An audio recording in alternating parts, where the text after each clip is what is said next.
era que un astillazo propiamente de la lanza, al ser rota sobre el cuerpo del contrario, pudiera penetrar por la celada y pudiera normalmente hendir el ojo, dando muerto o hiriendo de gravedad al caballero. Confiemos que en esta situación no sea tal el hecho. Como pueden apreciar, se protegen con escudo, con celada cerrada y se arman con lanza. Dado que es un torneo, deben de actuar dentro del ritual.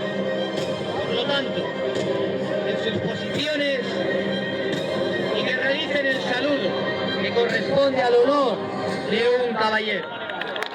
Primero a su público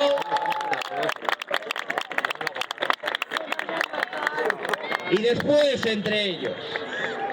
Caballeros, su saludo.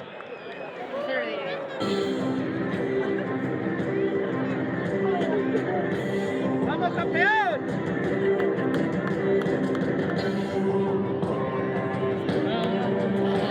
Caballero, a mi voz.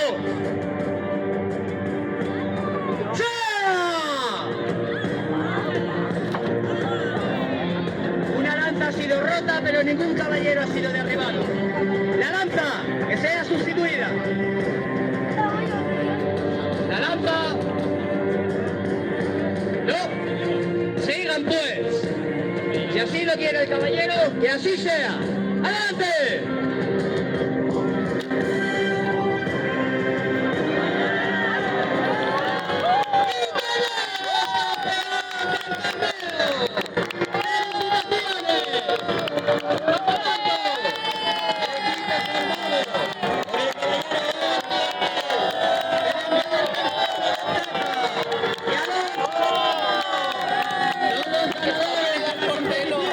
Están unidas por celo.